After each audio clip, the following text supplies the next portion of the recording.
All right. In the interest of time, we're going to go ahead and start with William. And Jeff may show up a little bit later, but I don't want to keep you waiting.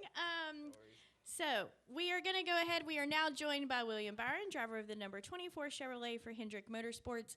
I will go ahead and just call for questions so that we can make sure we're using our time wisely. And to kick us off, we're going to go to Jordan Bianchi. Jordan Bianchi, The Athletic. These contract negotiations can either go one of two ways. It seems like, was it pretty straightforward and almost, I don't want to say a foregone conclusion, but it seems like it from the outside that this would have been a pretty straightforward, like, we're just going to get this done. You're happy, they're happy. Let's just put pen to paper. Yeah, I mean, it was definitely like amicable, I feel like, the whole time. You're just kind of working through it. I definitely wanted to be here and really for me, just want to focus on winning races. Like that's what it's all about at Hendrick Motorsports, and that's what I enjoy and want to be here to do. So for me personally, I tried to just kind of keep my head down this year and focus, and just really happy that it's done so that I can, it's a bit of a relief, I guess you could say, just to be able to focus on, what we're doing here, and a lot of goals to accomplish. So yeah, I mean, we've had a couple really good years, but at the same time, I think that we all, expect to continue to progress as a team and just kind of, keep it going. So, yeah, I mean, I felt like I was always going to be here. This is my home and at Hendrick, so it makes the most sense for sure. Mm-hmm. All right, we'll continue with questions. We're going to go to Lee.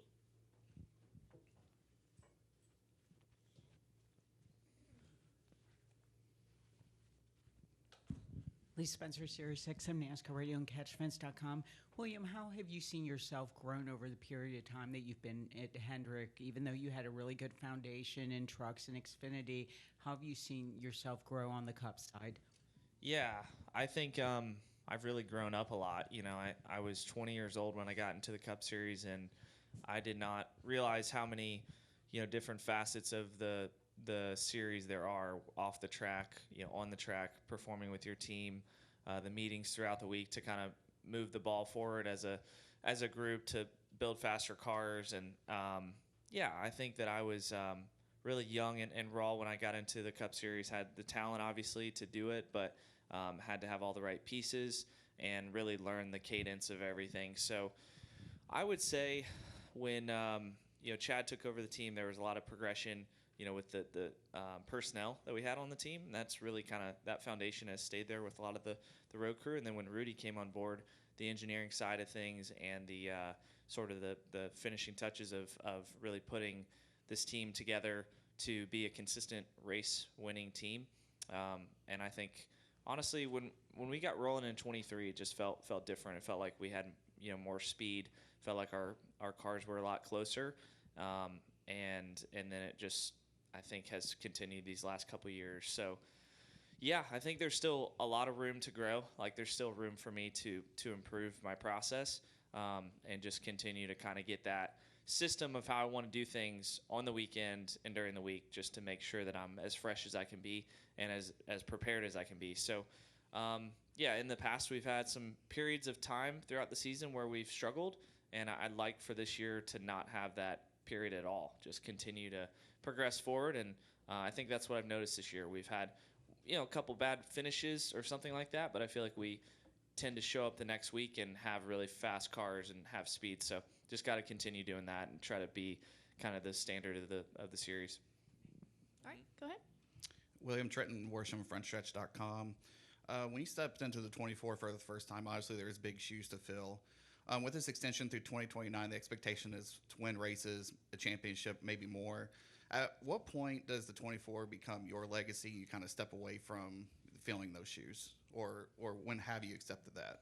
Well, I don't think it ever changes in that sense, because if you look at other sports like the Yankees or the Patriots or whoever, like, they're always going to be known for their history, and that's what you want. You just want to continue to add to that. So for me, all I can do is try to continue to add to that and bring some new I guess, flavor and excitement to the 24. So we have a lot of the same sponsors, like Exalta, and so the cars look new and different, but similar, and kind of carry that history, which I love. So I love being part of a historic car number, and being able to check my new kind of boxes off the list, like hopefully winning the 600 would be awesome to kind of. I think somebody was saying that Jeff was the last one to win the 500 and the 600, so in the same year. So that would be awesome to kind of add to that legacy for sure. All right, Mark in the middle. Mark, if you can just raise your hand. There you go.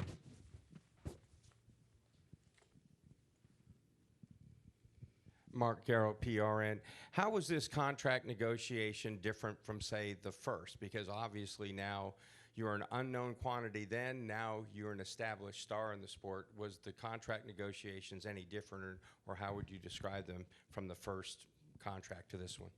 Yeah, so I guess this is my third, because I had sort of my rookie deal that was included in Xfinity, and then my second one was back in 22. So I think this one, we've definitely won a lot more races since then, and sort of become a consistent threat at the front of the field. So I think just kind of working through that, and all the conversations I think this time around were really positive. So the last time around I was just starting to kind of find my footing in the Cup Series. We had won a couple races that year to start. So it's just I love, like I said, I love being at Hendrick Motorsports. We have all the resources, and with that comes a bit of pressure to perform, but I welcome that, because I just feel like it's a home, and it's a place that is just spotless and has a lot of great people, and so for me it's just kind of business as usual, and try to go into the shop every day that I'm there, and continue to kind of move the ball forward as a team. All right, go ahead.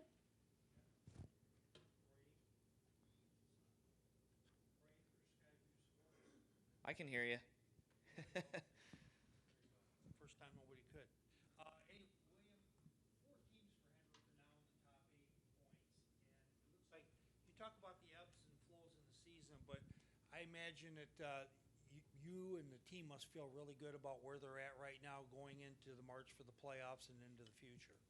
Yeah, like Chad sent us some stats this week just of how well we've been running as a group, and I think that's true, but at the same time, I think there's a couple cars out there that are still the fastest every week, and we're usually one of us is in that mix. Whether a lot of times it's been Kyle, sometimes it's been me, sometimes it's been Chase or Alex. So I think for me personally, I still want to chase those couple cars that are, I would say, the standard at some of the different tracks. Like when we go to short tracks, it seems like the 20 car and the 22 or the 12 or the 11 are really strong. So when we come to the mile and a half, I think Kyle's been the standard, and we've been kind of just a notch close to that. So yeah, I think it's good. We're all running really consistent, which is great. That's very difficult to do. We share notes really well, so I feel like all of our setups are probably really, really close.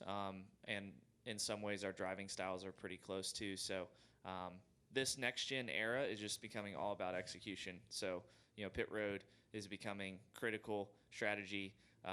The difference in first and 10th is really small right now. So trying to figure out that next little notch to be a top 3 car, which I feel like we've been on the 24, but we just got to keep pushing forward. Mm-hmm. All right, we'll come up front to Dustin Long, please.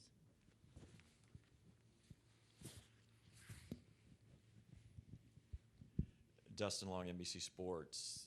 You opened up on the docuseries about going to the sports psychologist, and I'm just curious in the sense of a long race like this, the tools that you've learned, does that help inside the car, or is that more for outside the car and all the other things? And how, if it's helped, how do you feel like it has helped you in particularly this race or other races?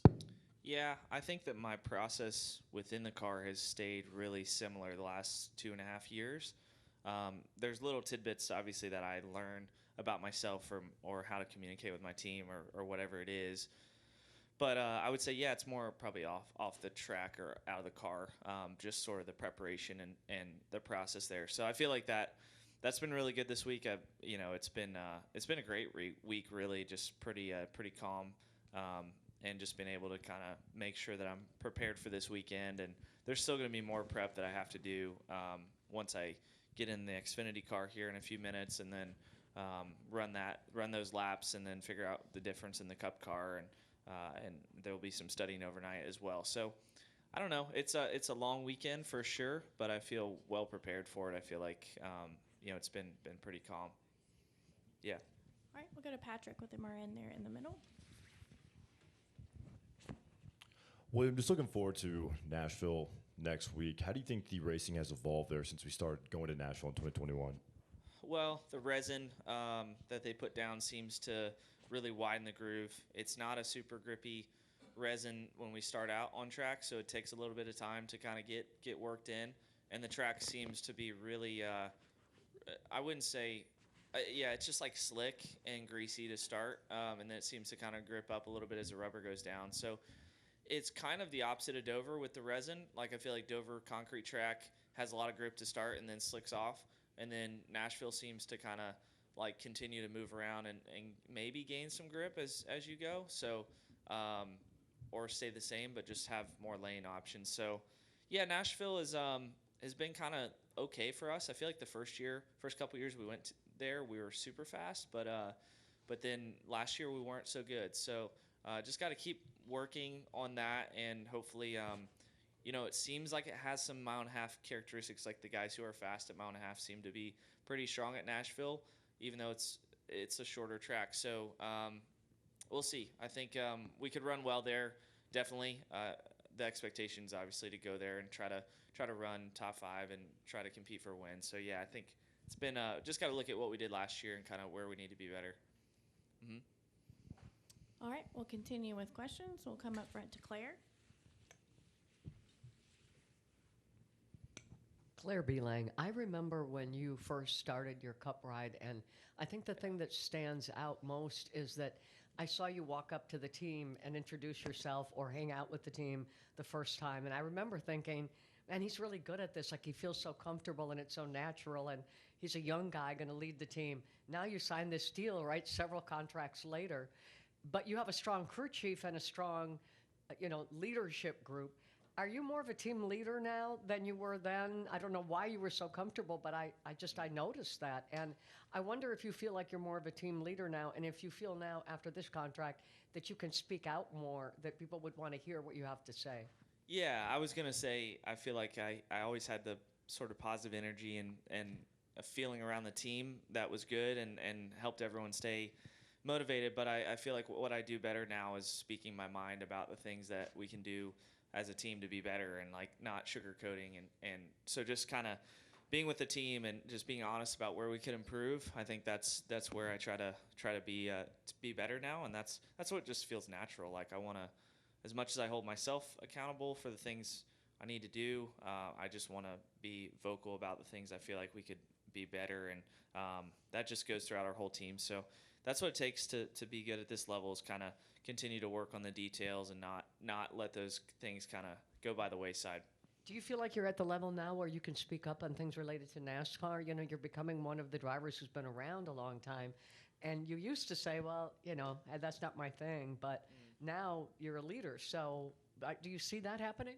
Thank you. Yeah, I'm in the Drivers' Council with Joey and Christopher and Michael McDowell. So yeah, I enjoy being on that board and kind of talking about some of the things. But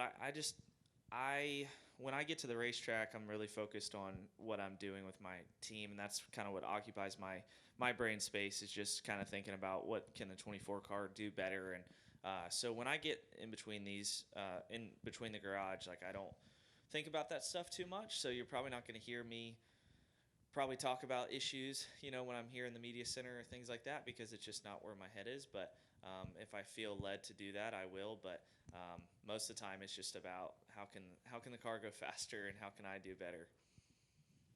All right, William, we know you have a tight schedule today, so thank you for making some time to join us here in the Media Center. We wish you the best of luck today and tomorrow.